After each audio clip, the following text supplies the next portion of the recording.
Back at the very beginning of this course, we talked about what it means to be a matrix and where a matrix comes from. For example, if you have a system of equations like this one here, you can turn that into a matrix by copying down the coefficients. This is an augmented matrix of each of the variables in each of its respective rows. This, of course, is 0x. We have a 0 here, a 1, a -3, and a 0. And if we put brackets around that, we call it a matrix.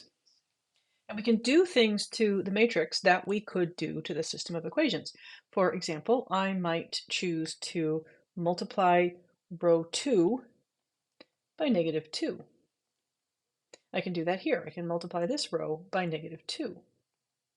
That's going to give me a new row 2, -2, +2, -4, -2.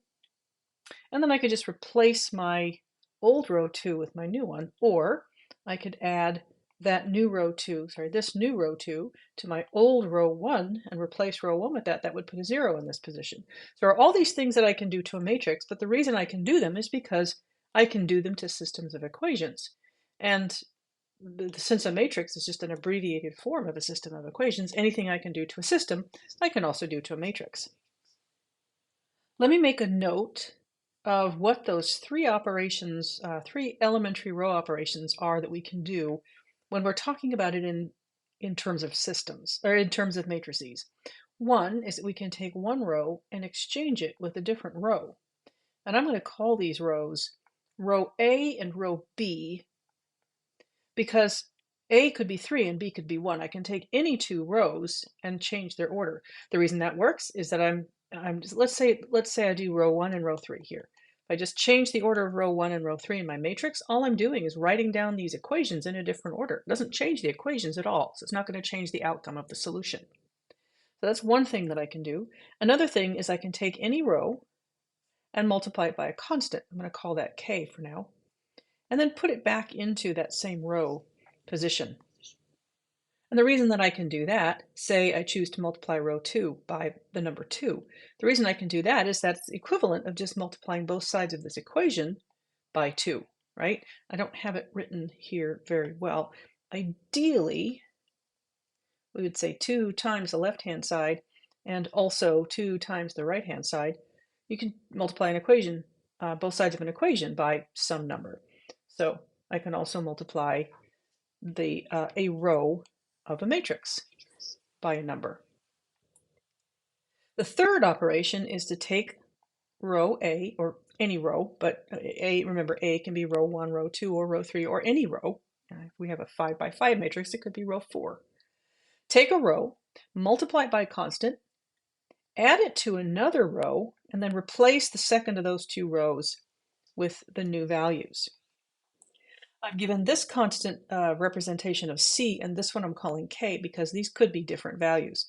I can take any constant, multiply a row through by that constant, add the result to a new row, to a different row, and replace that second row with that result. Or I can take a constant, which could be different from this one, multiply any row through by that constant and just replace that row with the new result.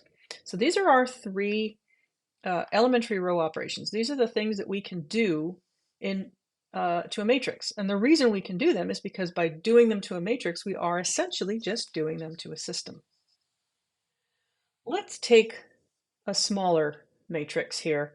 I'm going to call this matrix A, and I'm just going to call it, it's just going to be matrix 1, 2, 3, 4. The matrix made up of those 4 values in that order.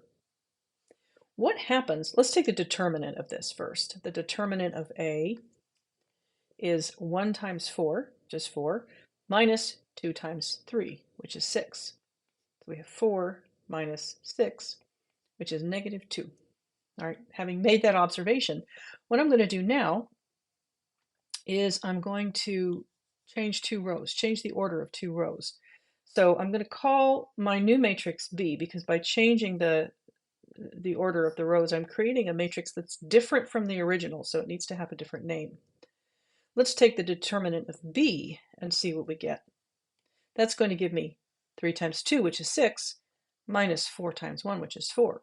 So here I'll get 6 minus 4, which is positive 2. And you can try this on as many different matrices as you like. Try it on a 3 by 3 matrix. We'll do another couple of examples a little bit later on.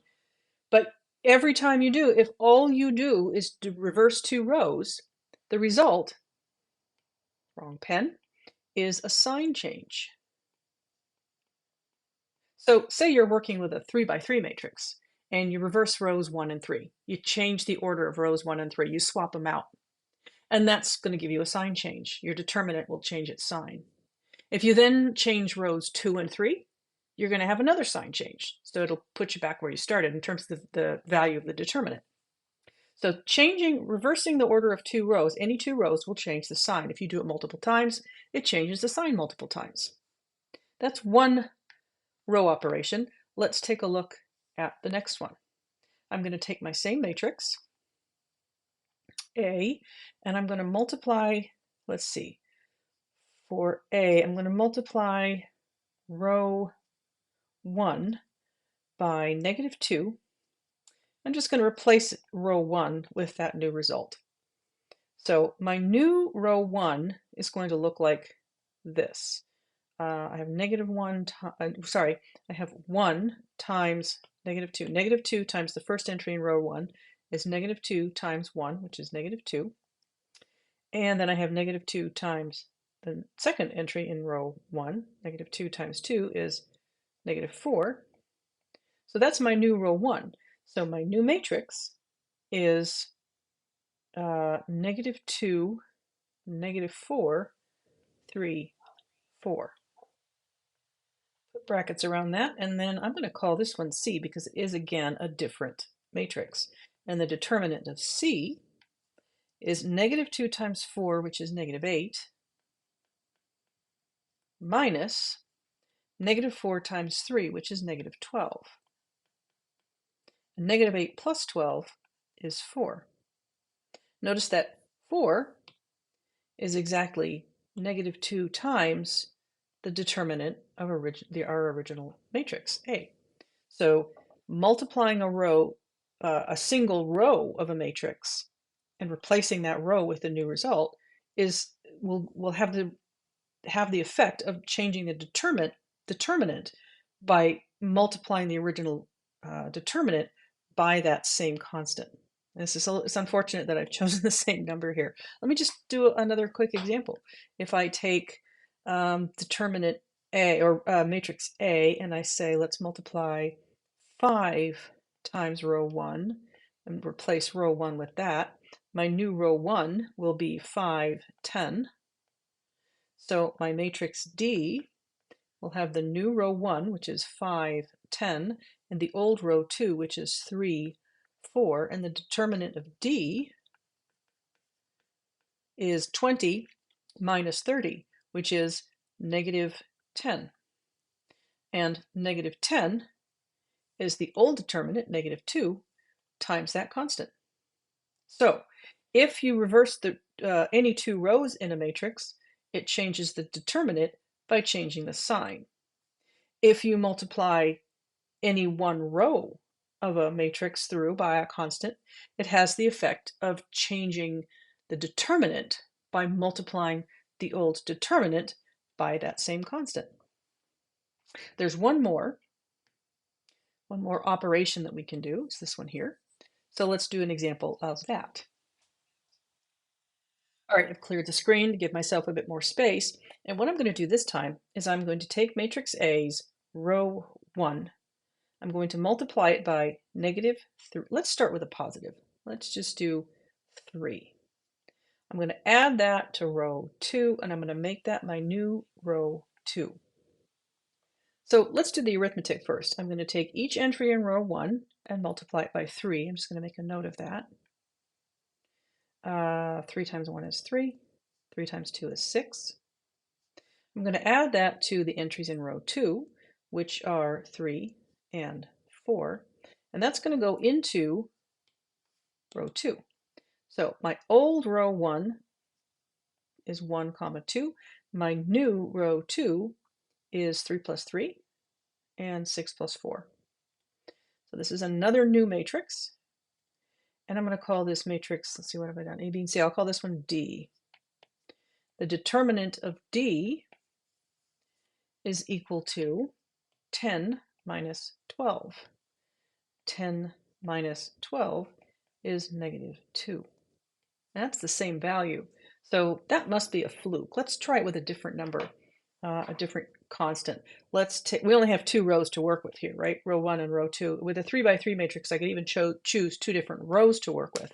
Here I only have 2 rows to work with, but let's try a different operation. Let's try taking row 2 and multiplying it by, I don't know, let's say negative 10. Let's get extreme. And add that to row 1 and put it in row 1.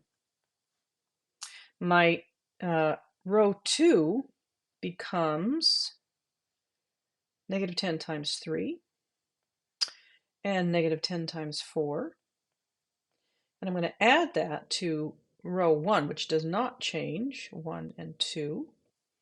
And that is equal to negative 29 and negative 38. So that's my new row 1. I'm going to have to go up here, I think, to finish this up. All right, so it's my new row 1. I'm going to call this matrix F, I think. My new row 1 is negative 29, negative 38. My old row 2 doesn't change here. I get 3, 4. And the determinant of F, I'm going to have to do some fairly ugly arithmetic here. Let's just write it out, and then I'll use a calculator to do the actual computations. Negative 29 times 4 minus negative 38 times 3. Negative 38 times 3. And I think I'll just pause here for a second and go do this arithmetic. Negative 29 times 4 turns out to be negative 116. And then I'm going to have negative minus a negative here. This is the product of a negative and a positive, so that's going to be negative, but I have minus a negative, so that's going to make that a plus. And 38 times 3 is 114. You add those two together, you get negative 2. This is the same determinant as the original determinant. So of our 3 elementary row operations, the one that is the most complex, the one that has the most moving parts, is the one that produces the least change in the determinant. I think that's kind of interesting. So in summary, this is going to be a sign change. If you just reverse 2 rows, sign change. This is going to be, let's see, how do I want to write this? Constant times the determinant. And this one produces no change. Right, that's very sloppy writing here. Maybe I'll put it out here. Okay, so this is a summary of what we've just experienced here, what we just explored over here. I'm going to do another example now where we're going to use these properties to make finding the determinant of maybe a slightly nastier matrix easier by doing elementary row operations on the matrix to reduce it. Once we've got it in a particular form, finding the determinant will be easy of the new matrix, and then we just have to back up and figure out which row operations did we do and what effect did that have. So I'm going to give you a 3 by 3 matrix. We're going to do some row operations on that matrix, and then we're going to figure out what what effect those operations have on the determinant of the original matrix. Okay, so here is our new matrix A that we're going to play with. It's a 3 by 3 matrix, and remember that you can only find the determinant of a matrix if that matrix is square. So I can either do this with a 2 by 2 or a 3 by 3 or a 9 by 9. I cannot do it with a 3 by 4, for example. I can't do it with an augmented matrix unless they're free variables. Anyway, so here's my 3 by 3 matrix. I'm calling it A. Let me give you a matrix B.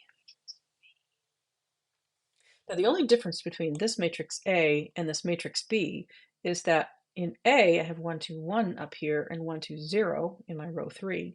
And in matrix B, 1, 2, 0 is my row 1 and 1, 2, 1 is my row 3. It's kind of unfortunate that these rows are so similar, but they are not the same, so it's pretty clear that they got switched. And because what happened here was rows 1 and 3, I keep doing that, rows 1 and 3 got switched, we have a sign change.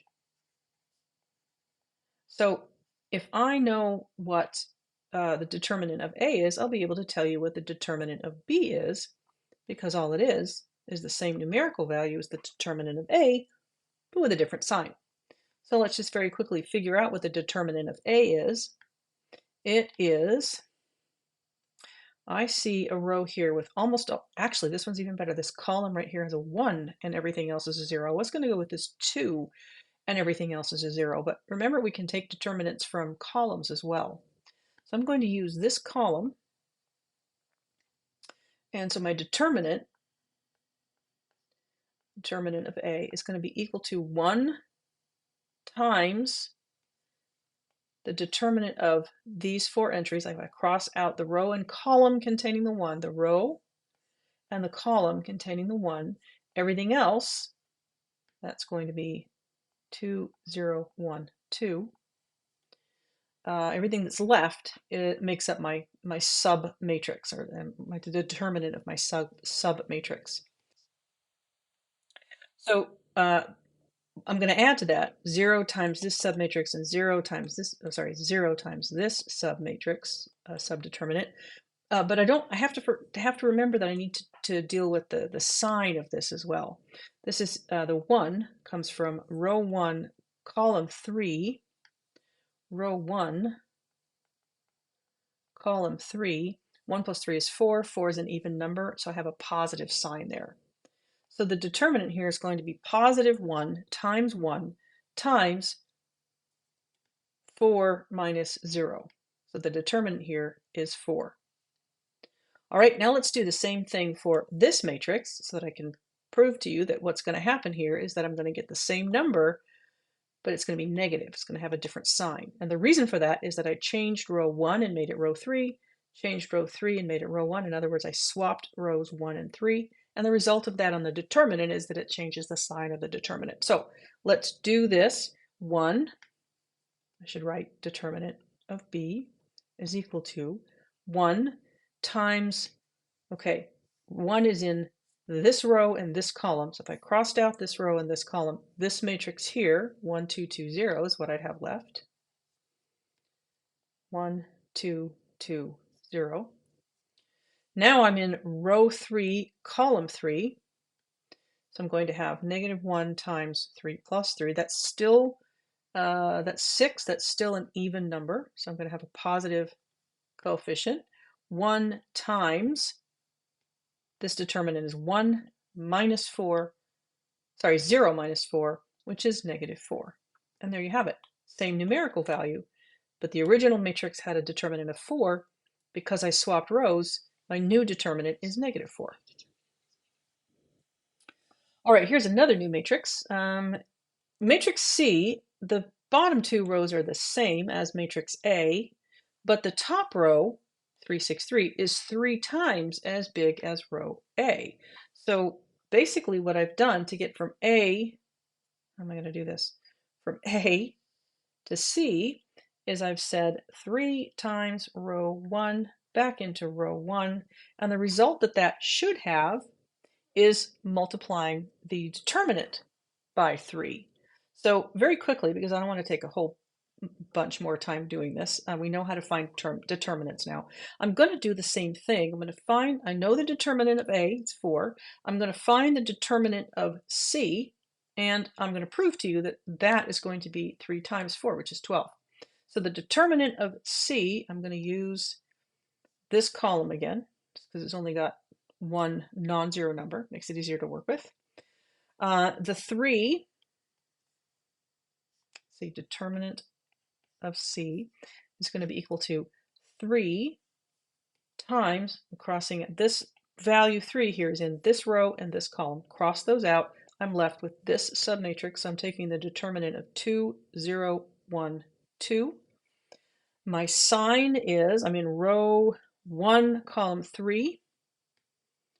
So I'm negative 1 to the power 1 plus 3. That's 4. 4 is even. That makes that positive. That makes my determinant positive 3 times 4 minus 0. And that is 4.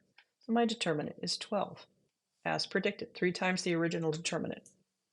Now, I'm not going to take the time to show you that if I take this matrix and add a multiple of one row to the other, to another, that the determinant doesn't change. What I am going to do is I'm going to work through an example of how we can use row operations, elementary row operations, to reduce a matrix to make finding the determinant easier.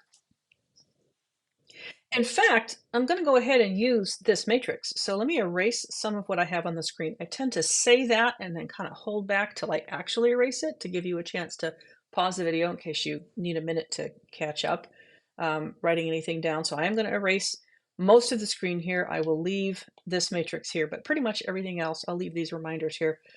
Pretty much everything else is going to go away.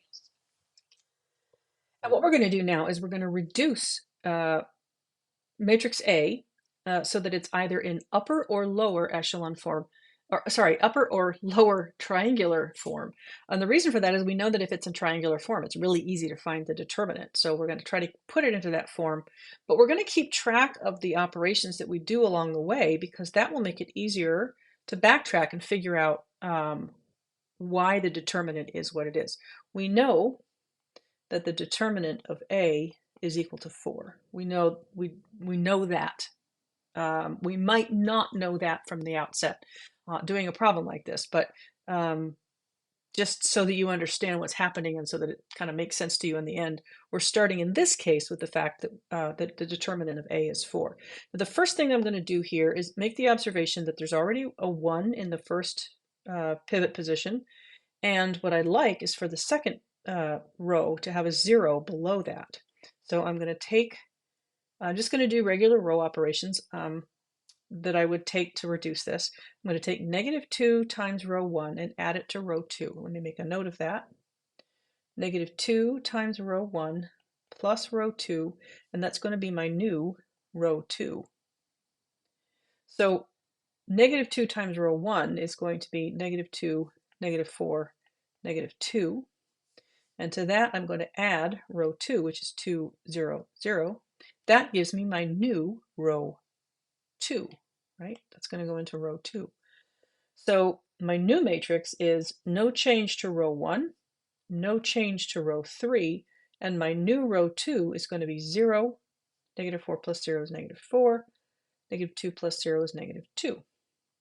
Because this is the operation that I did, this row operation is what I did, there is no change to the determinant. If we know what the determinant is here, we can say it's the same down here. If we don't know what the determinant is, which is more likely, we can say, well, we can just ignore the fact that we've done that. If all we're looking for is the determinant, we can ignore the fact that we've done this because it's not going to have any effect. All right, now I've got a 0 below this pivot, 1 0 below this pivot, but I need this to be a 0 as well. So my next operation is going to be to take negative 1 times row 1 and add it to row 3. And that's going to be my new row 3. Negative 1 times row 1 is negative 1, negative 2, negative 1. I'm going to add that to 1, 2, 0. That gives me, I didn't finish the arithmetic up here. That would be 0, negative 4, negative 2. And that's how I ended up with this new row right here. Let's do this addition here. I get 0, 0, and negative 1. So my new row 3 is going to be this. So I can put in no change to row 1, no change to row 2, and row 3 is 0, 0, negative 1. Okay, now, so what did I do here? I did a multiple of one row plus another row. So again, there's no change to the determinant between this matrix and this matrix because this is the kind of row operation that I did. I'm actually going to make a note here now so that I don't forget, if I just do it at the time that I'm doing the row operation, then I don't have to worry about trying to figure out again what I did. No change there, no change there. And so I could actually now find the determinant of this matrix. It's in upper triangular form. So it's the determinant here is just going to be the product of the values on the diagonal. And that is, let's see, 1 times -4 times -1. That's going to be -4. So that means that the determinant, I'm going to call this matrix a sub 0. This one's going to be a sub 1, and this one's going to be a sub 2. The determinant of a sub 2 is equal to 4. I made no change to get from there to there. I made no change to get from there to there. That means that the determinant of my original matrix is equal to 4. Now I could have stopped there, and obviously I did. I got the same value, right? But what if I hadn't? Or what if I was working with a messier matrix and I felt like I needed to do more? Let's take row 3 and multiply it by -1. I'll call this a sub 3. Matrix a sub 3 is just 1, 2, 1, 0, -4, -2, and 0, 0, +1 because I'm multiplying row 3 by -1 and replacing row 3 with that. That's this type of change. Okay, so what I've done here is multiply, the constant that I'm using is -1, but I'm multiplying a row by a constant and replacing that row with its new multiplied scaled values, right? And the result that has is it multiplies the determinant by that same scalar value. So that means that if I know or can find out the determinant of this matrix, then when I back up, let's see, times -1, that's how I got from here to here. So if I now find the determinant of this matrix, let's do that. The determinant of a sub 3 is equal to, it's still in upper triangular form. So again, just the product of these values here, -4 times 1 is -4. If I'd stopped there, I'd be able to say, okay, I've found the determinant the easy way. What did I do to matrix A, right? How did I get there? Well, here I multiplied by -1, so I'm going to take this value and multiply it by the inverse of this, -1. Then there's no change, no change. So the only thing I need to do is multiply this by -1. This implies that the determinant of A is -4, which is 4. Okay, now again, I could have stopped here. I could have stopped back here, but you might not always be able to do that. You might need to take more steps, and I want you to see what happens in each case, right? I wish I had had a different scale here because this looks like a sign change when in fact it's not. We multiplied by -1. I know it has the same effect, but it's slightly different. So let's do the same thing with this row here. Let's multiply this row by, let's see, -1/4. All right, so I'm going to take, well, let's do it from this point. I'm going to take row 2 now. Let's see, how am I going to do this? I think what I'm going to do is erase this arithmetic that I put here. Maybe I'll erase this part here as well to give myself a little bit more room. Notice that I've left the operations that I did so that if I need to backtrack and figure out something that I did in an earlier step, I still have that. But what I'm going to do now is take this matrix and multiply, let's go up here, multiply row 2 by -1/4 and replace row 2 with that. 1, 2, 1, row 1 doesn't change, row 3 doesn't change. Row 2 changes by being 1/4 of its original value and the opposite. So 0, +1, +1/2. All right. Now when I take the determinant, I get just 1. Let's see. Here I made a note that there was no change, no change. Here I made a note that because I did this kind of operation, the change was scale by -1. Because I'm doing this kind of operation, I need to scale. Where should I put it? I'll do it here. Scale by -1/4. All right, and I'm doing this primarily because when I did it here, it looked like a sign change, and that's not really what's happening. So now I have, I need to give this a name too, a sub 4. I can evaluate the determinant of a sub 4 is just 1 times 1 times 1, and that is 1. But I got that by doing this, and by doing this, and this, and this, right? So I need to take this number and undo all of these things. So the fact that I got 1 means that the determinant of A is equal to, I'm going to write my 1 down here, and then I'm going to write down basically the opposite of what I just did here, times -4. And that's this step. And then back to the next step is down here, times -1. And then the previous step was no change. The previous step was no change. So the determinant A is -1 times -4 times 1, which is 4. So I've used elementary row operations to reduce this to a very simple determinant, and then backtracked whatever operations I did here. I did the opposite to the determinant I got in the end. I did the opposite of this and the opposite of this to find out what the value of the determinant of the original matrix was.